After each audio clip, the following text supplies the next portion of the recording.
네, 반갑습니다. 자, 2023년 4월 7일 한 주를 마무리하는 금요일, 그리고 4월의 첫 주 증시를 마무리하는 금요일 증시를 앞두고서 내일은 또 어떤 종목과 섹터 노려갈 수 있을지 바로 한번 볼 수 있도록 하겠습니다.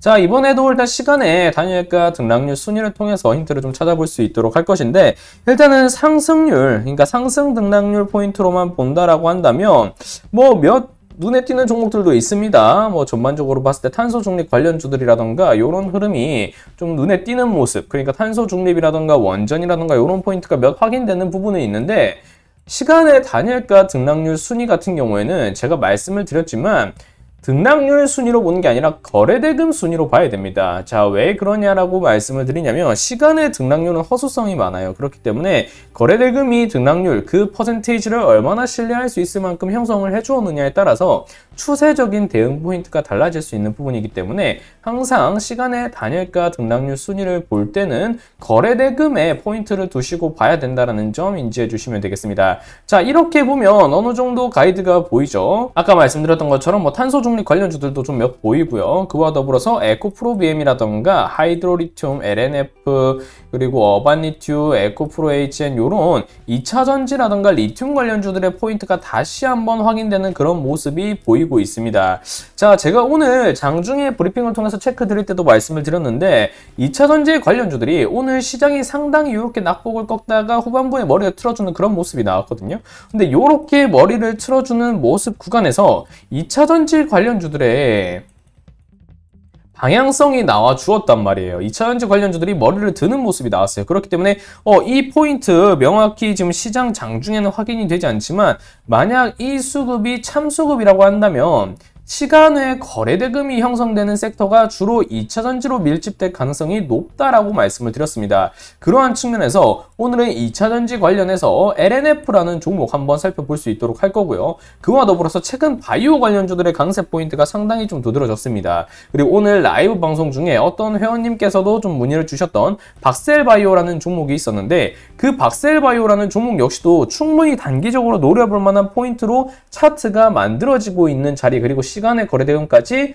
일정하게 형성이 된 부분이기 때문에 오늘은 바이오 관련주와 리튬 관련주, 2차전지 관련주 한번 볼 수 있도록 하겠습니다. 자, 오늘 볼 종목은 LNF와 박셀바이오라는 종목이고, 그럼 어떤 쪽으로 대응을 할 필요가 있는지 바로 한번 볼 수 있도록 하겠습니다. 자, LNF를 비롯해서 대부분의 2차전지 관련주들이 이런 자리입니다. 자, 이런 자리라는 게 어떤 자리를 말씀드리는 거냐면 대부분 신고가 랠리를 받은 자리에서 숨고르기가 나오고 있는 포인트, 숨고르기가 나오고 있는 포인트의 지금 포지션이 대부분의 2차전지 관련주들이 가지고 있기 때문에 대응을 하더라도 하방으로는 구간을 깔끔하게 대응을 하고 아직까지 시장 내 주도 섹터, 2차전지 외에 그렇게 크게 확인되는 모습이 아니기 때문에 일단은 주도 섹터 위주로 노력하되 대응 포인트만 좀 명확하게 가져가시면 될 것 같습니다. 자, 일단 LNF 오늘 집중할 수 있는 포인트, 여기 종가 가격이 있죠. 31만 3,500원.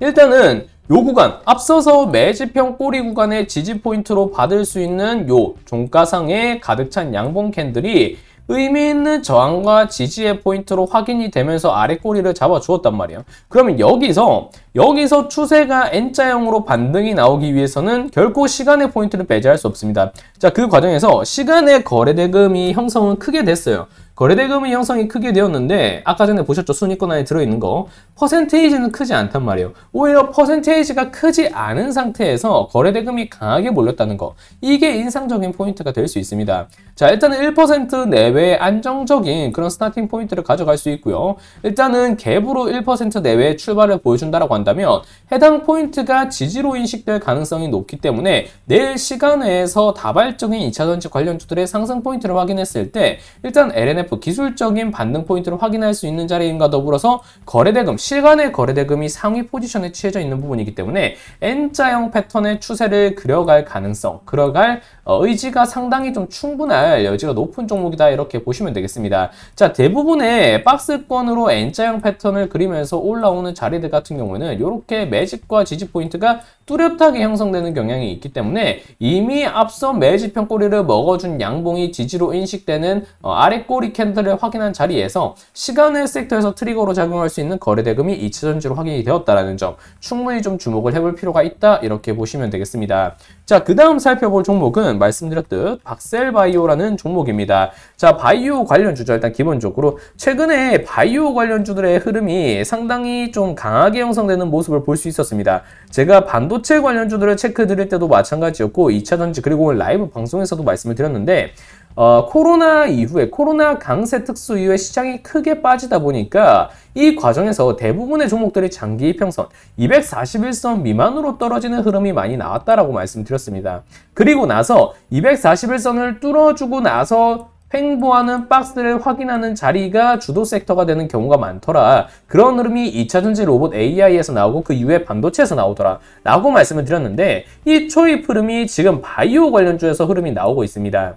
지금 대부분의 바이오주들 241선 밑에서 추세 저항을 견디다가 매집형 꼬리 구간을 확인을 하고 난 이후에 241선을 건드려주면서 추세를 돌려가는 그런 시도를 보이고 있는데, 일단은 시장이 어수선한 틈에서 물론 변동성이 상당히 크고 불확실성이 큰 바이오 테마라는 성격이 있지만, 그런 틈 속에서 혼조세 시장 속에서 오히려 바이오주는 재료성을 뿜어냄과 더불어서 그에 따른 수급을 끌어내기 좋은 특성이 있기 때문에 오히려 부각이 많이 되는 경우가 있습니다. 그런 측면에서 볼 때 요즘 시장 많이 어지럽죠. 즉 바이오주를 좀 노리기에 적합한 시기다라고 볼 수 있는데, 물론 박셀바이오를 노릴 때 기본적으로 일단 OBV 포인트 매집대가 상당히 많이 내려와 있고 최근에 반등을 깨하고 있는 부분이지만 OBV 매집 물량이 크게 떨어져 있는 부분이기 때문에 상방의 저항권, 그러니까 본전 심리로 볼 수 있는 이 매물대는 상당히 깊다라고 볼 수 있습니다. 그렇기 때문에 박셀바이오를 길게 보시라고는 말씀을 못 드릴 것 같아요. 그렇기 때문에 단기적으로 좀 짧게 볼 필요가 있다라고 말씀을 드리고 있는 종목이고,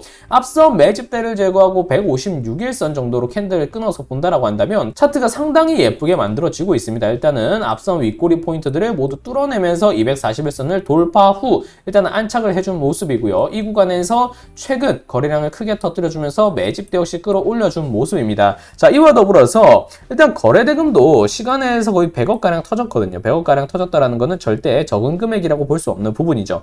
그와 동시에 일단 스타팅 포인트가 물론 좀 꼬리가 달리긴 했지만 46,100원 정도, 일단 거래대금이 크게 터졌기 때문에 일단은 신뢰성은 있다라고 봐야 됩니다. 자, 46,100원 정도에서 스타팅 포인트를 가져갈 예정이 있는데, 이렇게 된다라고 하면 앞선 윗꼬리 포인트를 확인할 수 있는 241선을 돌파하고 나서 지지 포인트를 확인할 수 있는 자리로 출발할 가능성이 높죠. 이렇다라고 한다면 앞서서 제가 체크드렸던 뭐 반도체 관련주들이라든가 이런 포인트에 맞춰서 2차 시세를 준비하러 캔들을 올려주면서 박스를 만들어갈 가능성이 높습니다. 그렇기 때문에 지금부터 박셀바이오 좀 주목을 해봐도 좋겠다라고 좀 체크를 드리고 싶고요. 요 흐름 차후에 좀 예정도로 그려본다라고 하면 여기서 구간을 출발해주고 나서 양봉 한번 만들고 나서 일정한 박스를 만들어갈 겁니다. 그리고 여기서 구간이 S자 치면서 유지가 된다라고 한다면 두 개 중에 하나겠죠. 241선 위로 패턴을 2차 패턴으로 만들어주면서 급등을 뿜어주던가 아니면 추세를 뚫고 하방으로 내려가던가 두 개 중 하나인데, 제가 말씀드렸던 것처럼 일단 기본적으로 OBV라던가 매집대 그리고 시장이 어수선한 틈을 타서 슈팅이 나오는 경향이 있는 바이오주들이기 때문에 큰 흐름까지는 제가 그다지 보라고 말씀드리고 싶지 않다라고 말씀드렸습니다. 그렇기 때문에 2차 파동 이후에 2차 파동을 준비하는 파동 이후에 추가 시세 나오는 자리까지는 굳이 노려볼 필요가 없을 것 같고요. 우리는 그 초입구만 좀 노려보면 될 것 같습니다. 그렇기 때문에 내일 시초 포인트에서 매수가 좀 유효하지 않을까 이렇게 보고 있고요. 대신 매물대가 무거운 부분이기 때문에 대응점이 상당히 타이트해야 됩니다. 대응점은 어디까지 가져갈 것인가? 241선과 앞선 매집형 꼬리가 물리는 요 자리까지 상당히 대응 포인트로 좀 타이트하게 가져갈 필요가 있다라고 말씀을 드리면서 박셀바이오를 비롯한 바이오 관련주들 한번 짧게 접근을 해봐도 좋겠다, 이렇게 말씀드릴 수 있겠습니다. 일단 내일 시장 역시도 전반적으로 2차전지 관련주들의 포인트가 시장을 뒤흔드는 그런 모습이 되지 않을까 싶습니다. 시간외가 계속해서 유지가 되고 있기 때문에 시장 전반적으로 봤을 때는 주말에 있을 고용지표를 한 번 더 주목하는 그런 모습이 나오겠지만, 시장의 방향과 무관하게 계속해서 추세를 타면서 형성을 해주고 있는 주도 섹터의 2차전지이기 때문에 2차전지 관련주들 장중에도 체크드렸지만 계속해서 좀 포인트를 두어야 된다라고 말씀을 드리고, 그와 더불어서 시장 혼조세가 가중되고 있는 시점에서 바이오 관련주들의 수급이 좀 눈에 띄는 모습인데 바이오주들 전반적으로 매집대가 많이 풀려 있고 매물대가 무겁기 때문에 하방 대응점을 타이트하게 잡고 목표 구간도 그렇게 크게 2차, 3차 시세를 먹으려고 하는 게 아니라 단기 시세를 먹는다는 생각으로 접근하는 게 유효하다는 관점에서 박셀바이오까지 체크를 드렸습니다. 자, 오늘 영상은 그럼 박셀바이오와 LNF까지 체크하면서 마무리할 수 있도록 하겠습니다. 영상이 도움이 되셨다면 좋아요와 구독 꼭 눌러주시고요. 저는 또 다음 영상에서 인사드릴 수 있도록 하겠습니다. 감사합니다.